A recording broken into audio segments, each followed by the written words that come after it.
Assalamualaikum warahmatullahi wabarakatuh. Mari klik subscribe di channel ini dan aktifkan tanda loncengnya untuk mendapatkan update pemberitahuan di video berikutnya.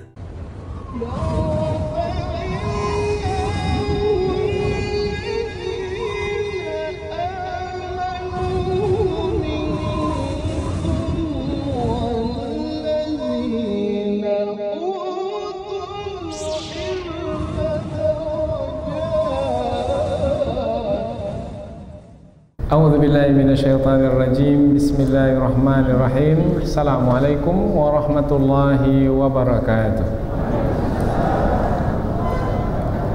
Alhamdulillahi rabbil alamin wa bihi nasta'in ala umurid dunya waddin. Nasta'inuhu wa nastaghfiruh wa na'udzu billahi min shururi anfusina wa min sayyiati a'malina.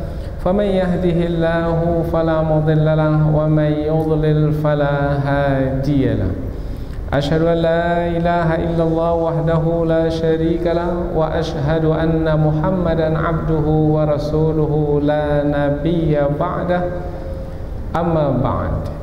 Kita bersyukur kepada Allah Subhanahu wa taala yang masih melimpahkan rahmat dan nikmat. Kita bersyukur dengan mengucapkan Alhamdulillahi Rabbil Alamin.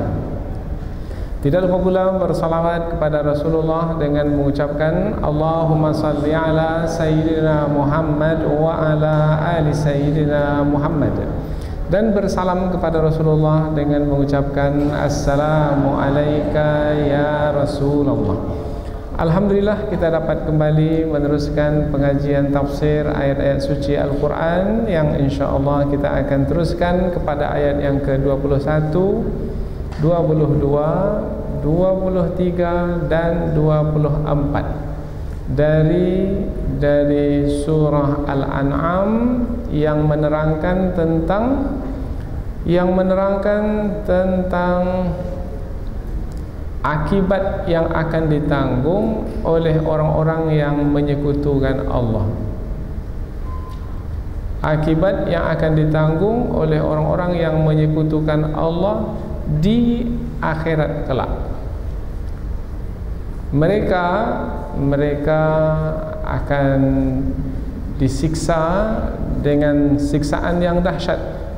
Namun sebelum itu mereka menjadi hina ketika Allah meminta pertanggungan jawab dari mereka disebabkan karena mereka gagal dalam menjalani hidup di dunia ini. Karena hidup di dunia ini adalah ujian, yaitu beriman kepada Allah, mentauhidkan Allah, atau kafir seperti menyekutukan Allah Subhanahu wa taala. Orang-orang yang kafir, orang-orang yang menyekutukan Allah, mereka ini gagal dalam menjalani hidup di dunia, maka nanti di hari akhirat mereka menjadi hina dina. Khususnya adalah ketika semua makhluk dikumpulkan di padang mahsyar, maka mereka ketika itu barulah mengaku bahwasanya apa yang telah mereka lakukan dahulu dunia adalah buruk dan tercela. Nah, inilah dia ayat yang isinya adalah peringatan. Apabila kita kaitkan dengan ayat sebelum ini, Allah Subhanahu wa taala juga sudah mengingatkan, yaitu peringatan yang mendatangkan rasa takut, al-inzar, melalui Rasulullah sallallahu alaihi wasallam, bahwasanya apabila mereka tidak mentauhidkan Allah Subhanahu wa taala ketika di dunia, yaitu dengan beriman kepada Allah, kemudian beriman kepada Rasulullah sebagai utusan Allah, kemudian juga beriman kepada kitab suci yang telah Allah turunkan. Apabila mereka tidak beriman kepada Allah dan apa-apa yang berkaitan dengan keimanan kepada Allah, maka Rasulullah memberikan peringatan kepada mereka, inzar kepada mereka, bahwasanya nanti di akhirat siksaan yang berat menanti mereka. Nah, tentang siksaan yang berat menanti mereka diterangkan dalam ayat yang akan kita pelajari ini. Sebab orang yang menyekutukan Allah atau yang kafir kepada Allah, tidak mau beriman kepada Allah, disebut di dalam ayat yang akan kita pelajari ini sebagai orang yang paling zalim, yaitu orang yang paling zalim, orang yang paling menganiaya diri sendiri. Apa sebab? Sebab dengan perbuatan menyekutukan Allah ketika di dunia akan membuat orang yang menyekutukan Allah itu nanti di hari akhirat sebagai orang yang disiksa dengan siksaan yang berat, yang dahsyat.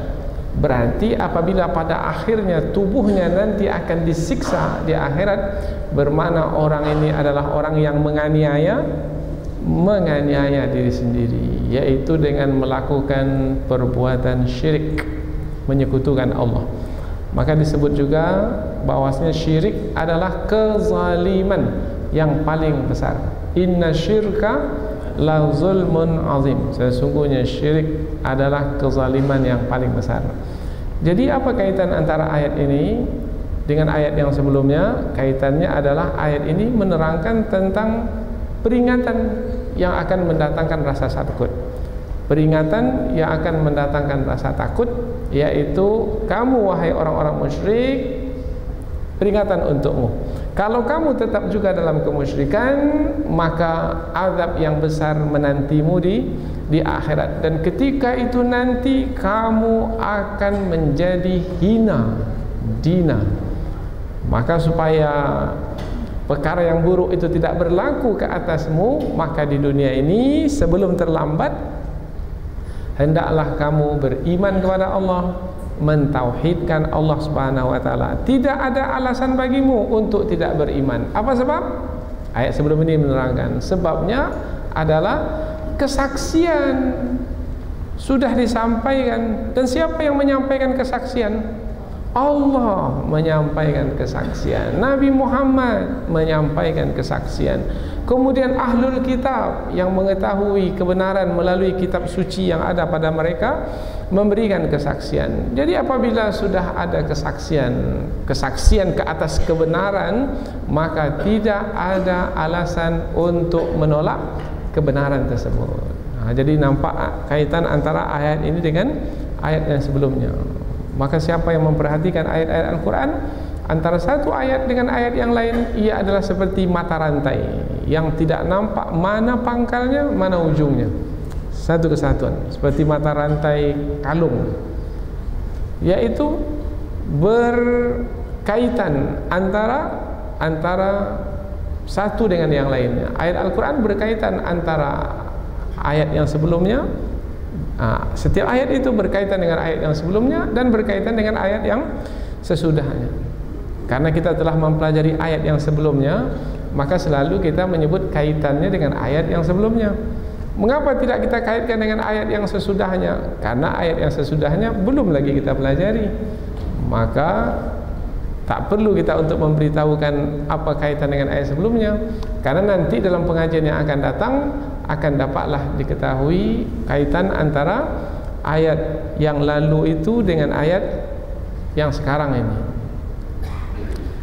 Maka Al-Quran itu disebut juga sebagai Al-Wihdah Al-Mawdu'iyah, yaitu pembahasan Al-Quran itu pembahasan yang satu kesatuan. Satu kesatuan yang tidak bisa dipisahkan antara satu ayat dengan ayat yang lainnya. Atau ada lagi bahasa yang lain menyebutkan ketika kita ambil satu ayat Al-Quran, maka ayat-ayat yang lain akan ikut sekali dengan ayat yang kita ambil. Jadi ketika kita ambil ayat, kemudian dia terputus dari ayat yang lain. Oh tidak, ambil saja satu ayat, maka nanti akan ikut serta ayat-ayat yang lain. Nah, maka orang yang pandai di dalam mengambil satu ayat, ia akan ikut sertakan ayat-ayat yang lain sebagai yang menerangkan ayat yang ia ambil itu. Itu yang disebut sebagai at-tafsir bil ma'thur, yaitu tafsir antara ayat dengan ayat. Atau ketika mengambil ayat Al-Quran, maka nanti ikut serta hadis-hadis Nabi. Karena ayat Al-Quran wahyu, hadis-hadis Nabi pun juga wahyu. Maka ketika mengambil satu ayat Al-Quran, ikut serta pula hadis-hadis yang lain, maka nanti hadis itu sebagai yang menjelaskan ayat Al-Quran yang diambil itu. Nah, ini pun juga disebut sebagai at-tafsir bil ma'thur.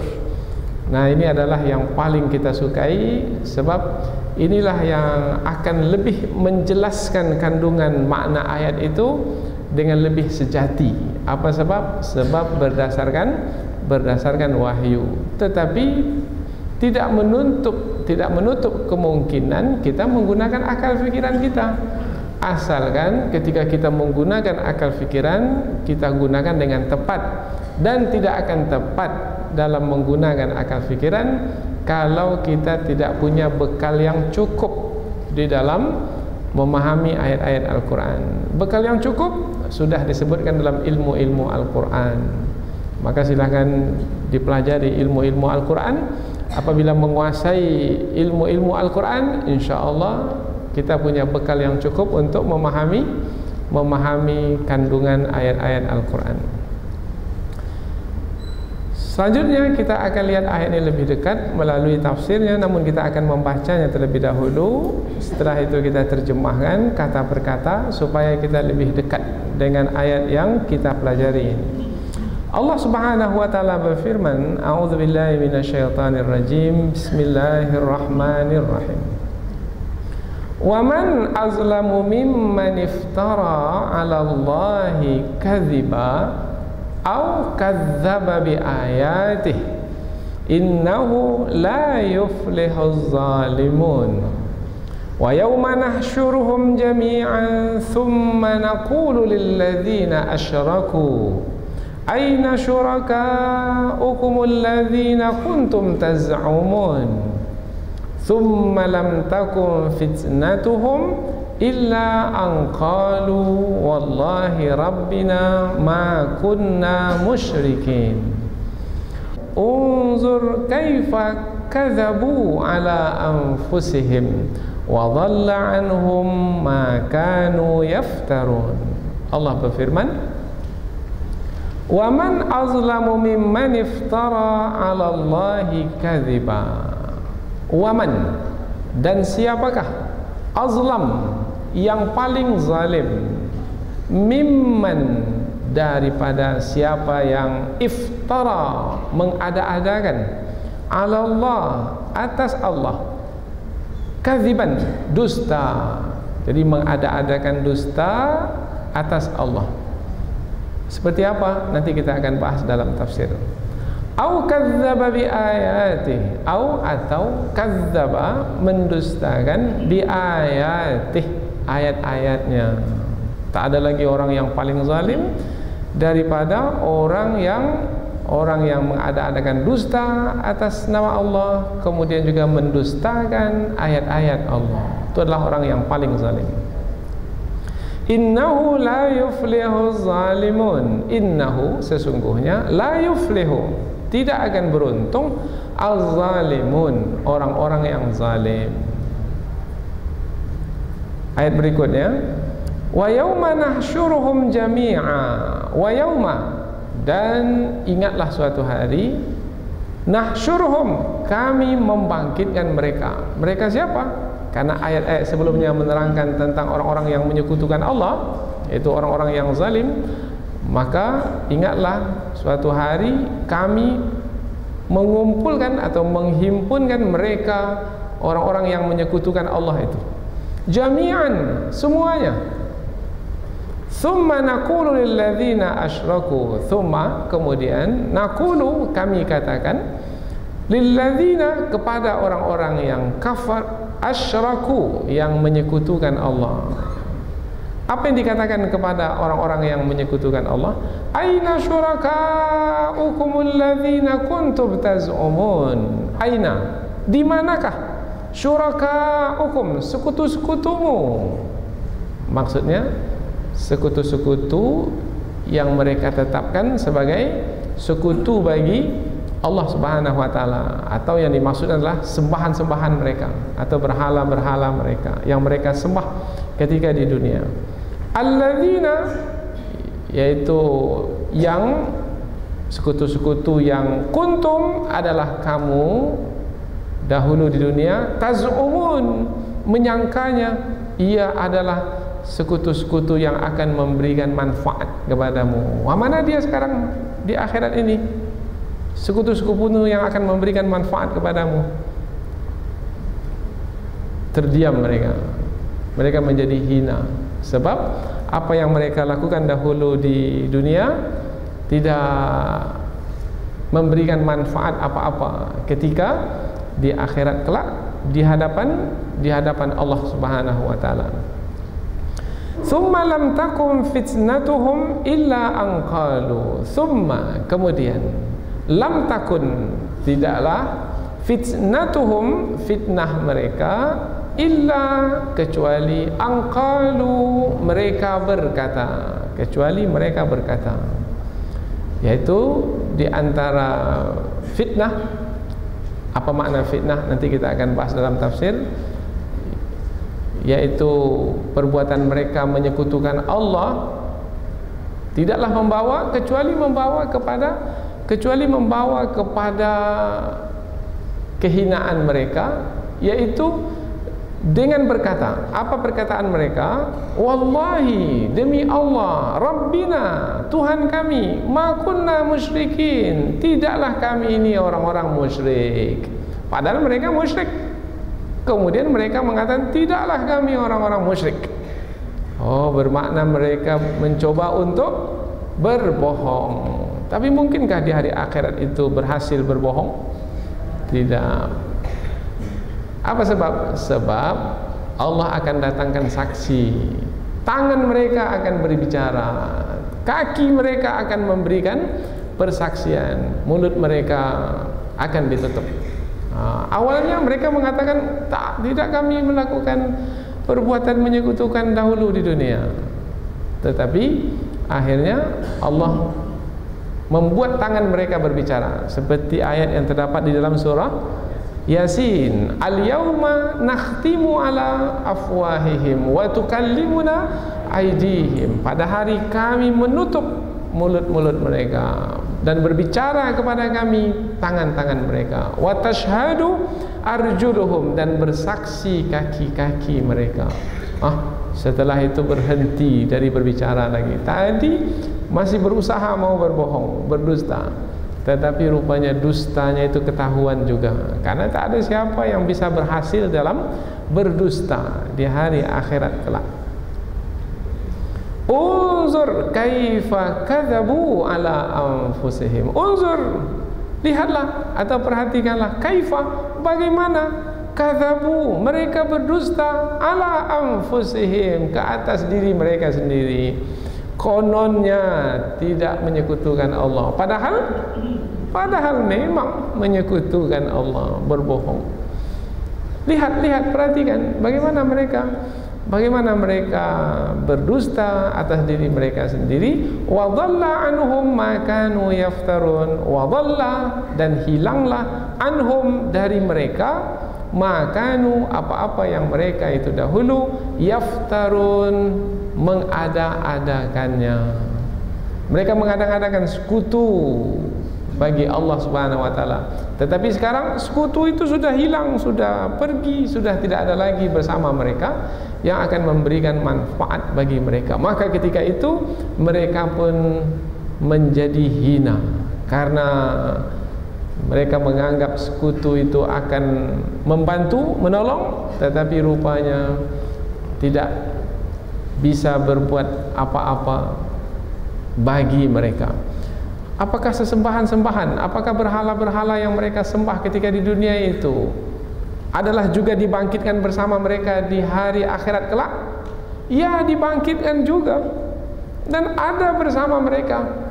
Tapi sekutu-sekutu itu tidak bisa berbuat apa-apa. Oh, jadi patung-patung itu dibangkitkan kembali ya di hari akhirat? Ya, dibangkitkan sebagai saksi.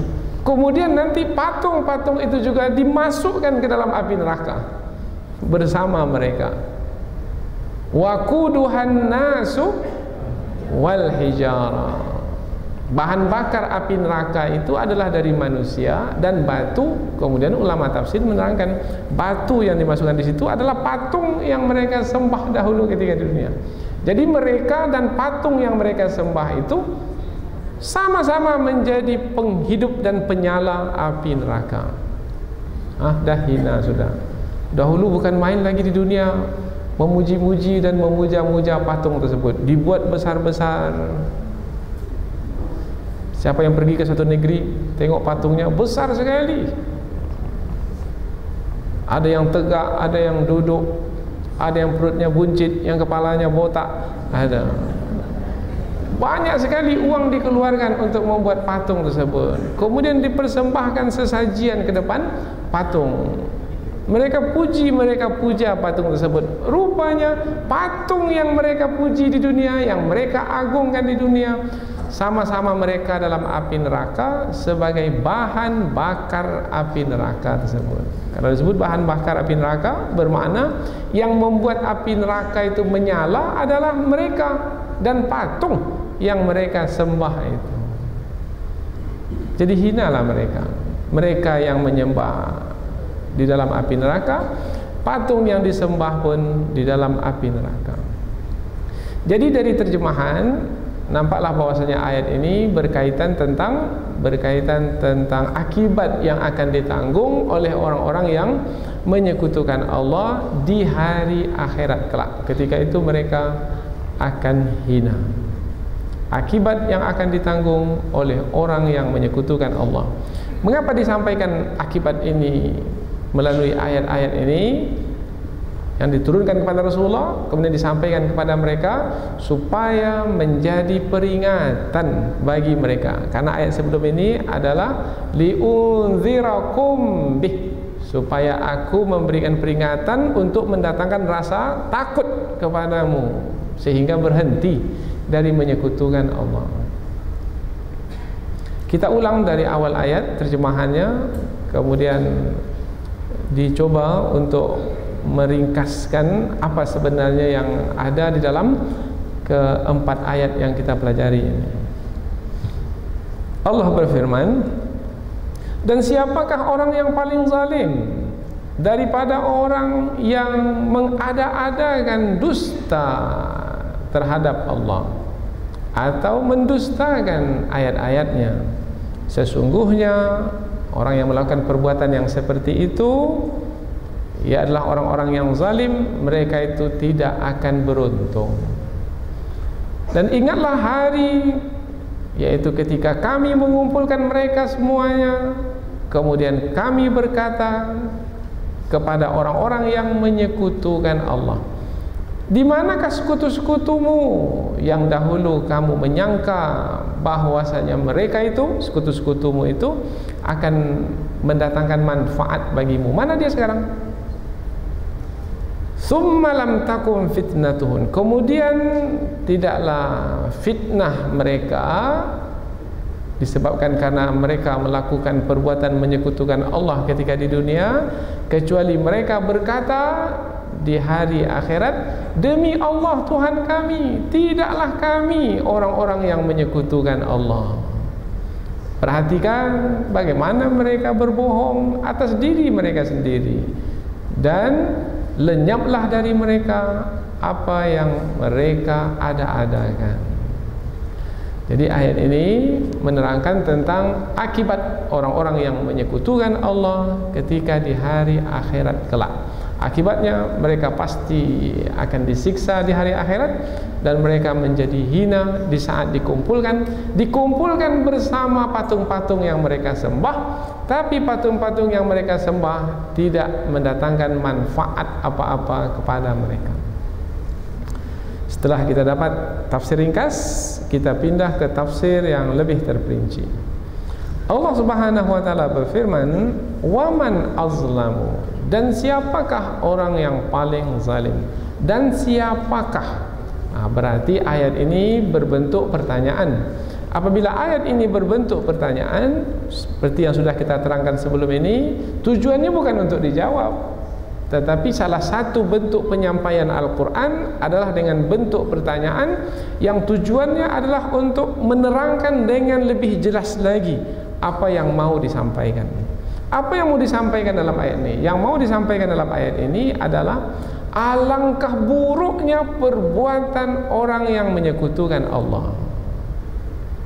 Disebutkan bahwasanya orang yang menyekutukan Allah itu adalah orang yang paling zalim, dan tidak ada lagi yang paling zalim dari orang yang menyekutukan Allah. Jadi dosa yang paling besar atau kejahatan yang paling buruk yang dilakukan oleh manusia adalah menyekutukan Allah. Dibuat dalam bentuk pertanyaan. Dan siapakah orang yang paling zalim daripada orang-orang yang mengada-adakan dusta atas nama Allah? Tak ada lagi. Itulah yang paling zalim.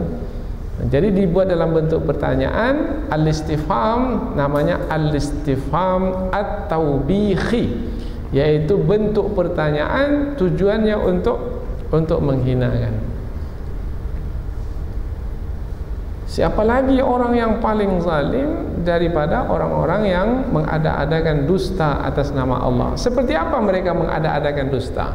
Sudah kita terangkan dalam ayat-ayat sebelum ini. Umpamanya orang-orang Kristen umpamanya mengatakan bahwasanya Allah itu salah satu dari Tuhan yang tiga. Itu mengada-adakan dusta atas nama Allah. Laqad kafara alladzina qalu innallaha thalithu thalatha. Telah kafirlah orang-orang yang mengatakan bahwasanya Allah itu salah satu dari Tuhan yang tiga. Mana pula Tuhan itu ada tiga? Tapi mereka mengatakan Tuhan itu tiga. Salah satunya adalah Allah, Tuhan Bapa yang di surga. Itu mengada-adakan dusta atas nama Allah. Itu adalah orang yang paling zalim. Itu adalah kemusyrikan, menyekutukan Allah. Kemudian juga orang-orang Yahudi mengatakan wa qalatil yahudu Uzair bin Allah. Berkata orang-orang Yahudi, Allah itu memiliki anak. Nah, mereka mengada-adakan dusta atas nama Allah. Anak Allah itu adalah Uzair. Mana pula Allah memiliki anak? Sebab apabila Allah memiliki anak, maka sudah ada sekutu, yaitu ada dua Tuhan selain Tuhan Allah Subhanahu wa taala. Kalaulah ada dua Tuhan di muka bumi ini, maka pastilah akan rusak binasa langit dan bumi ini. Apa sebab? Sebab Tuhan yang satu nanti akan dibatasi kuasanya oleh Tuhan yang satu lagi. Ini tak bisa diterima. Ini mencela dan menodai kesucian Allah Subhanahu wa taala. Lau kana fihi ma alihatun illallah lafasadata. Dalam Al-Quran disebutkan, kalaulah di langit dan di bumi itu ada lagi Tuhan selain Allah, niscaya langit dan bumi ini akan rusak binasa. Tapi orang Yahudi mengatakan Allah memiliki anak, yaitu sekutu. Anak Allah itu adalah Uzair. Dan masih banyak lagi. Umpamanya mereka mengatakan bahwasanya mereka ini adalah anak-anak Allah. Orang Yahudi mengatakan nahnu abna'ullahi wa ahibba'uh. Kami ini adalah anak-anak Allah dan kekasih-kekasih Allah. Itu mengada-adakan dusta atas nama Allah. Ada lagi banyak sekali ayat-ayat sebelum ini. Mereka mengatakan memang kami ini masuk neraka nantinya, kata orang-orang Yahudi. Tapi kalaupun kami masuk neraka, hanya beberapa hari saja. Lan tamassanan naru illa ayyaman ma'dudah. Ini perkataan mereka. Ini perkataan dusta namanya. Ini adalah di antara yang boleh kita sebut sebagai menerangkan orang-orang yang mengada-adakan dusta atas nama Allah, au kadzdzaba bi ayatih, atau mendustakan ayat-ayat Allah. Lebih khusus apabila kita kaitkan bahwasanya yang menyampaikan ayat-ayat Allah melalui Al-Quran yang Allah turunkan adalah Rasulullah sallallahu alaihi wasallam. Ayat-ayat Allah terhimpun dalam Al-Quran, kemudian Al-Quran disampaikan oleh Rasulullah, Kemudian ada yang mendustakan ayat-ayat Al-Quran. Yang mendustakan ayat-ayat Al-Quran itu adalah orang yang paling zalim. Tak ada lagi orang yang paling zalim daripada orang-orang yang pertama mengada-adakan dusta atas nama Allah, kedua mendustakan ayat-ayat Allah. Mungkin dari kalangan umat Islam mungkin tidak menyekutukan Allah, mungkin, tapi banyak juga yang menyekutukan Allah. Mungkin karena kebodohan lah, sehingga menyembah jin seperti yang dilakukan oleh dukun-dukun, atau juga menyembah gunung Bromo, gunung Merapi, kemudian juga menyembah entah apa lagi, laut Cina Selatan umpamanya, Nyi Roro Kidul, apalagi yang lain, pohon besar, ada pohon besar disembah, kemudian gunung besar disembah, dan seterusnya. Ada juga yang menyembah keris, kemudian juga ada yang percaya kepada jampi-jampi, mantra-mantra, kononnya ada kuasa di dalamnya. Itu adalah syirik, menyekutukan Allah. Ini juga berlaku dari kalangan orang-orang yang mengaku beragama Islam. Padahal apabila memang beragama Islam, semestinya mentauhidkan Allah Subhanahu wa taala. Kemudian juga mendustakan ayat-ayat Allah. Ini juga mungkin berlaku dari kalangan umat Islam, bukan hanya yang di luar Islam saja yang mendustakan Al-Quran.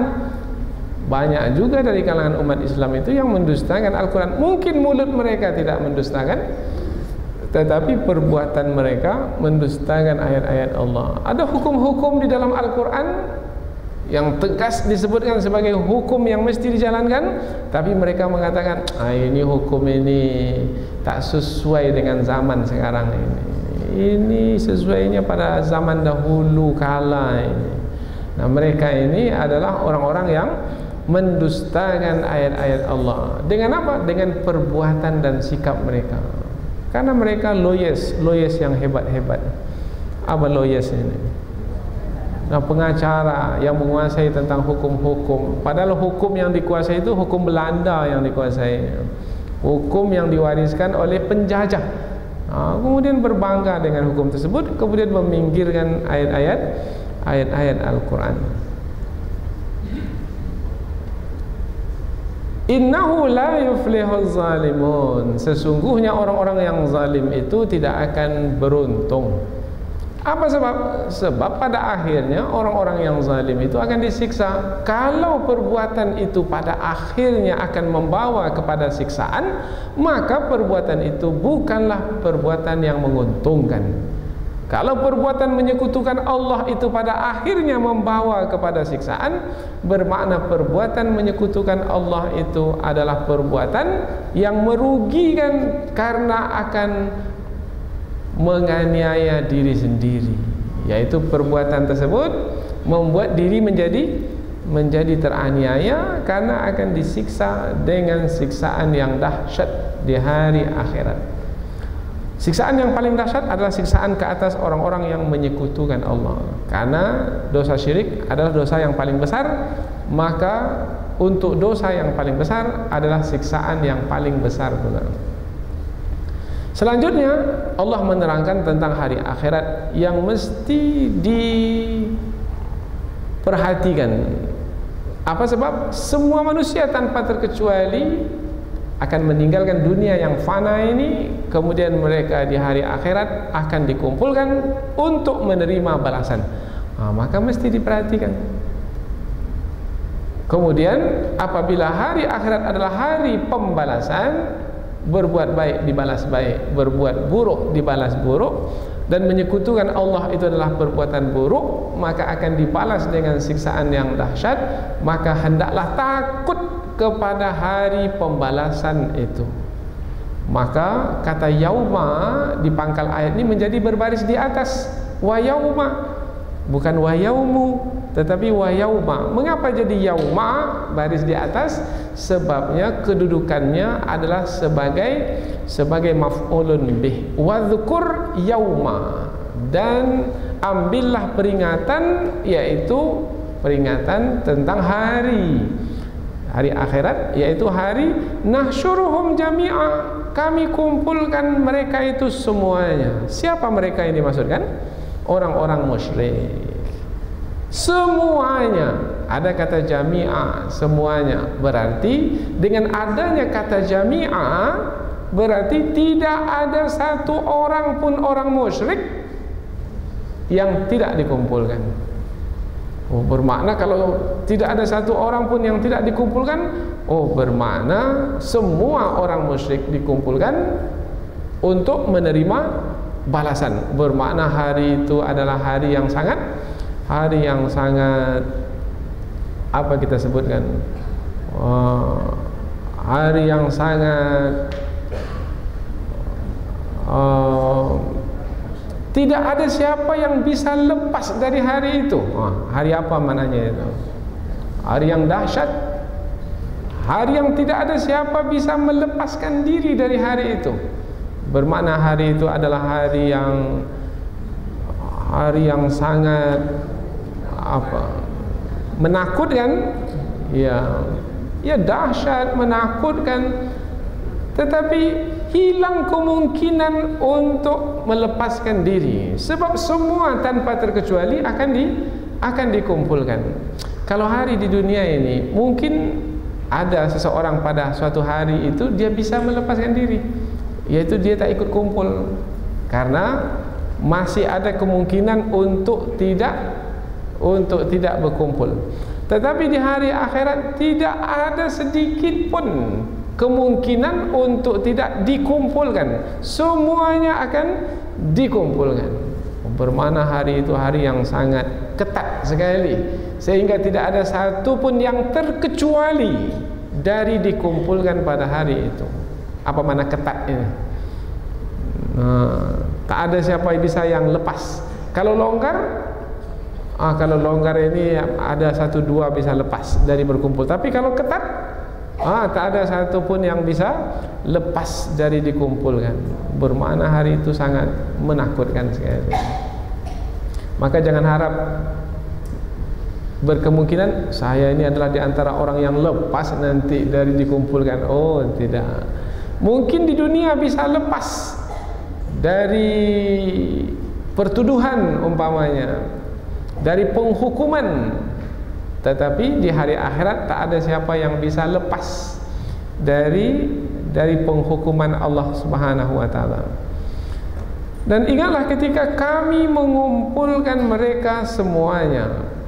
Kalau Allah yang mengumpulkan orang-orang musyrik, mampukah orang-orang musyrik untuk memilih tidak berkumpul? Tidak. Karena Allah yang mengumpulkan dengan kuasanya, yang tidak ada siapa yang bisa untuk membantah kuasanya. Maka semuanya dengan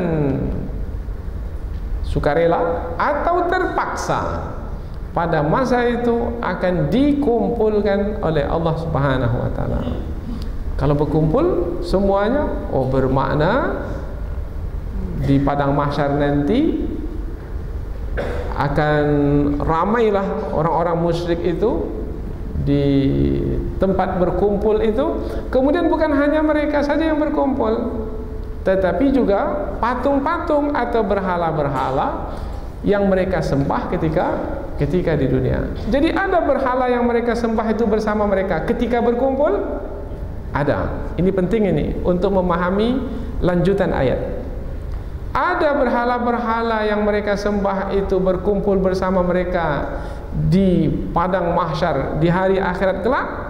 Ada. Bersama mereka ada berhala-berhala. Karena bersama dengan berhala itu juga nanti mereka akan dimasukkan ke dalam neraka. Ketika itu, summa, kemudian naqulu lil ladzina asyraku, kami berkata kepada orang-orang yang menyekutukan Allah, aina syurakaukum, mana dia sekutu-sekutumu, alladzina kuntum taz'umun, yang kamu menyangka bahwasanya mereka akan mendatangkan manfaat bagimu. Ketika Allah berfirman kepada mereka, sekutu-sekutu itu ada tidak dekat mereka? Ada dekat mereka. Tetapi Allah mengatakan, mana sekutu-sekutumu itu? Yang kamu menyangka bahwa sekutu-sekutumu itu akan mendatangkan manfaat bagimu, padahal sekutu-sekutu itu ada di samping mereka. Apa maknanya? Ini penting ini. Apa maknanya? Maknanya, meskipun sekutu-sekutu mereka, berhala-berhala itu ada bersama mereka, tetapi ketika Allah mengatakan mana sekutu-sekutumu, maknanya meskipun ada di kiri kananmu, sama-sama kamu dikumpulkan sekarang di sini, tapi mereka itu tidak bisa mendatangkan manfaat apa-apa kepadamu. Mereka ada sekarang ini, tapi mereka itu sama dengan tidak ada sama sekali. Kalau begitulah keadaan mereka pada hari ini, mengapa kamu sembah mereka ketika di dunia? Oh, itu dia. Jadi hina sekali mereka. Bukan main lagi menghabiskan uang banyak-banyak membuat berhala tersebut dan meletak-letakkannya di depan rumah, diletakkan dalam mobil pun juga diletakkan berhala-berhala. Ada pula berhala berupa makanan, lapar perut mereka, mereka makan berhala. Dan sampai sedemikian rupa mereka hanyut di dalam kebodohan mereka. Andaikan mereka berfikir dan menggunakan akal fikiran dengan baik, tidak akan mungkin mereka menyembah selain Allah, karena selain Allah itu tidak mampu mendatangkan manfaat apa-apa. Sebelum ini sudah disebutkan, siapa yang mampu menolak kemudaratan? Hanya Allah. Siapa yang mendatangkan manfaat dan tidak ada siapa yang bisa menghalang? Hanya Allah. Mestinya hanya Allah pula lah yang disembah. Tapi masih banyak lagi yang menyembah selain Allah. Kita dengar pula ada dukun yang mau menemukan pesawat yang hilang itu. Sekarang dukun itu sampai dia ke Menara Condong. Nah, di hadapan Menara Condong itu dia menerawang dengan bambunya itu, ingin mengetahui di mana letaknya pesawat yang hilang itu. Tapi tak juga dia bercakap di mana letaknya, di mana tempatnya. Maka jelas sekali kebohongannya.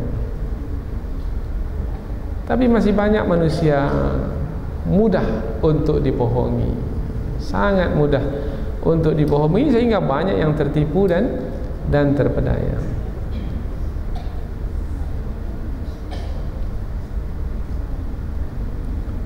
Aina syuraka'ukumul ladzina kuntum taz'umun? Di manakah sekutu-sekutumu? Nah, perkataan di manakah ini bentuk pertanyaan juga.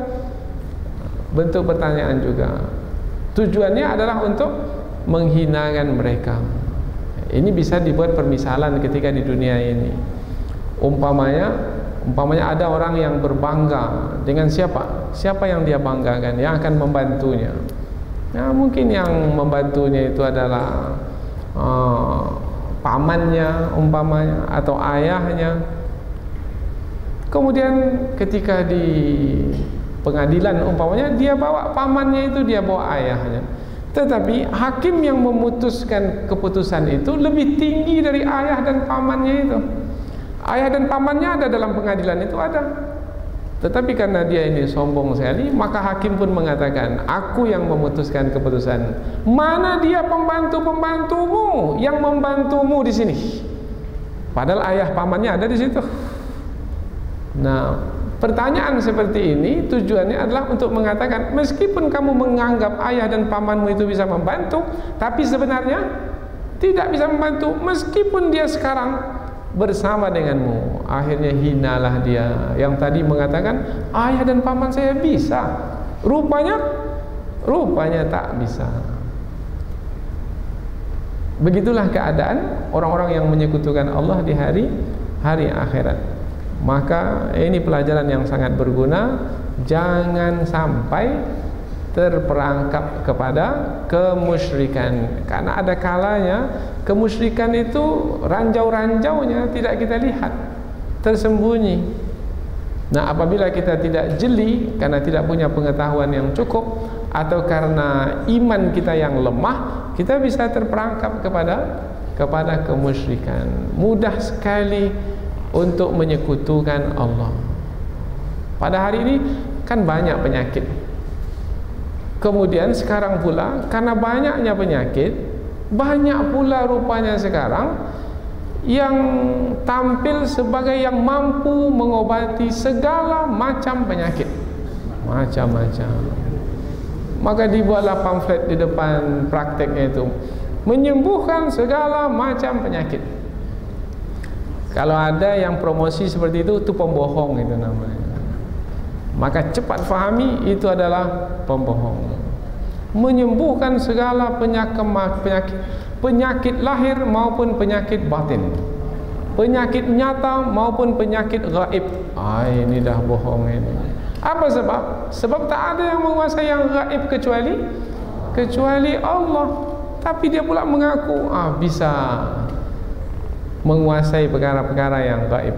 Ini adalah kebohongan. Kadang-kadang bergelar macam-macam gelarnya. Ada yang bergelar apa namanya? Ya, ada bergelar buya lah, bergelar ustaz lah, bergelar ki lah, bergelar kiai, dan macam-macam gelar digunakan. Pakai songkok pula lagi, pakai serban pula. Tampil di TV itu bukan main lagi, menunduk kepalanya.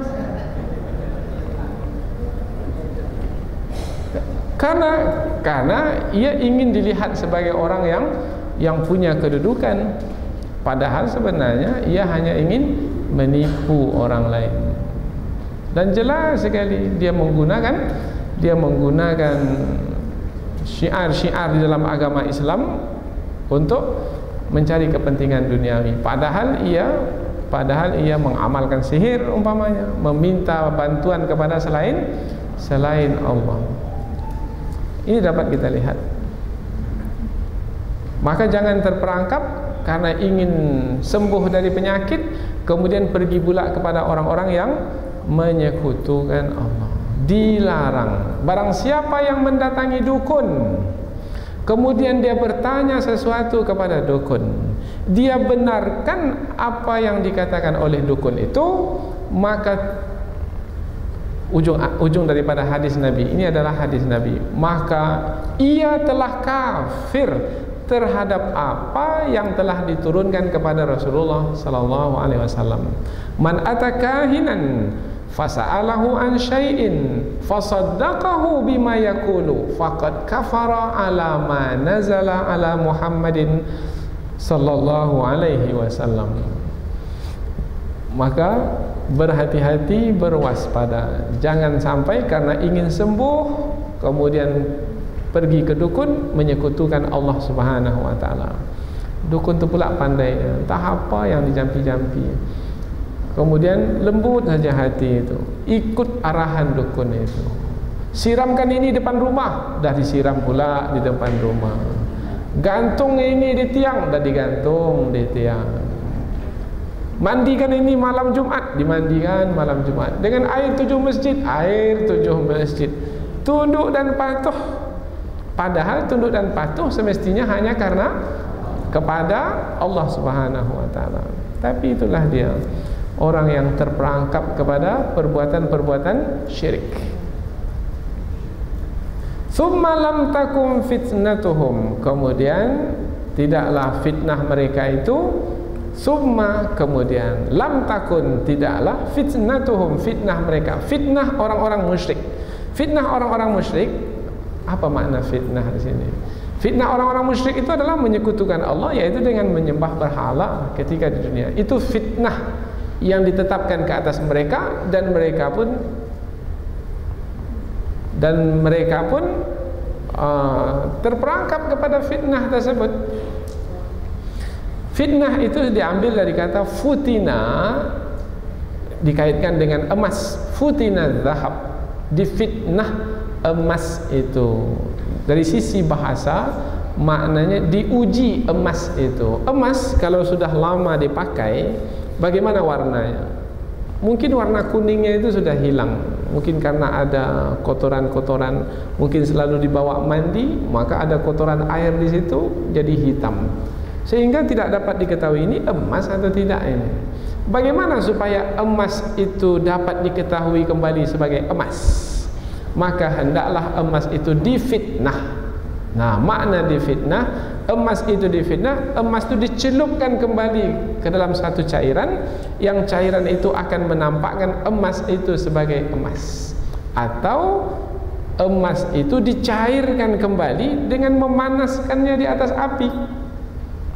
Apabila emas itu dicairkan kembali, meleleh dia, maka kotoran-kotoran itu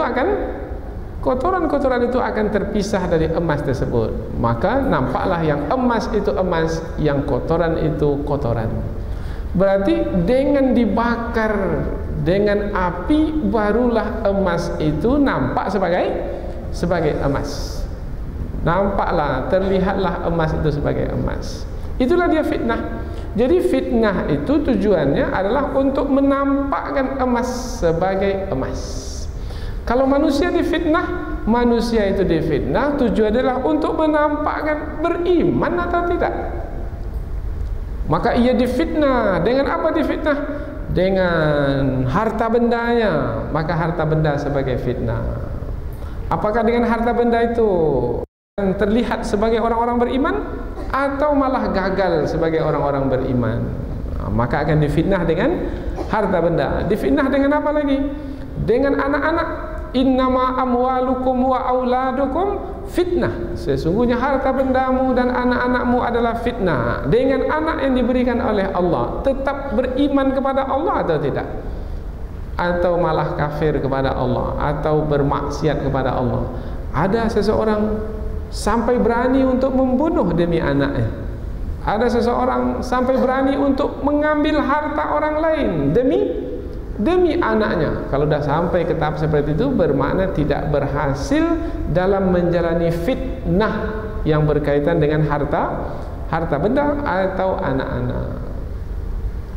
Fitnah yaitu ketika di dunia mau tidak meninggalkan berhala, menjauhi berhala yang tidak ada manfaatnya sama sekali, itu bisa meninggalkannya, bermakna berhasil membuktikan diri sebagai orang-orang beriman. Itu adalah fitnah, yaitu ujian sebagai yang akan menentukan seseorang itu berhasil sebagai orang-orang beriman atau tidak.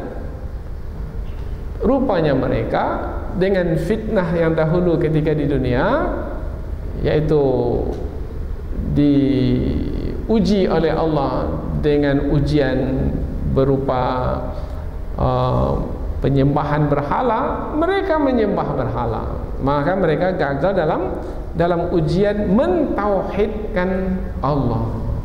Lalu bagaimana mereka ketika di akhirat? Ketika di akhirat, illa anqalu, kecuali mereka nanti di hari akhirat mengatakan, apa perkataan mereka? Wallahi, demi Allah, mereka bersumpah di hadapan Allah, Rabbina, Tuhan kami, ma kunna musyrikin, tidaklah kami di dunia dahulu orang-orang yang menyekutukan Allah. Padahal mereka dahulu di dunia menyekutukan Allah. Mengapa mereka berkata lain ketika di akhirat? Sebabnya adalah azab yang besar menanti mereka, dan mereka mengetahui azab itu sangat besar, maka ada mungkin tidak bisa lari dari azab ini. Ada kemungkinan, yaitu dengan cara berbohong. Tetapi mungkinkah dapat berbohong nanti ketika di hari akhirat? Tidak. Apa sebab? Ada saksi didatangkan untuk menerangkan orang yang berbohong itu berbohong. Ketika di dunia ini ada tidak orang yang ditangkap oleh siapa biasanya yang menangkap ini? Kalau koruptor, siapa yang menangkapnya? Koruptor yang menangkapnya KPK umpamanya. Apabila KPK menangkap koruptor ini, maka ketika ditangkap, maka jelas pihak yang menangkap ini pasti ada bukti, karena tidak akan berani menangkap sembarangan, pasti ada bukti. Tapi meskipun demikian, yang ditangkap ini bagaimana? Dia tahu penjara menantinya, Dia tahu denda menantinya. Dia tahu bahwasanya dia akan jatuh hina di mata manusia. Tapi bagaimana? Apa yang dikatakan oleh si koruptor ini? Oh tidak, saya tidak ada mengambil apa-apa. Kalau tak ada, tak mungkin ditangkap. Nah, mengapa mengatakan perkataan seperti itu? Sebab di hadapan itu sudah menanti azab dan siksaan. Maka mengatakan, tidak, kami tidak menyekutukan Allah. Mengapa keluar perkataan ini? Sebabnya azab yang besar sudah menanti. Harap-harap dengan berbohong di hari akhirat akan lepas dari azab. Tapi akan lepas? Tidak. Maka ayat berikutnya, unzur, lihatlah kaifa kadzabu ala anfusihim, bagaimana mereka itu berdusta atas diri mereka sendiri. Oh, ketahuan mereka berdusta.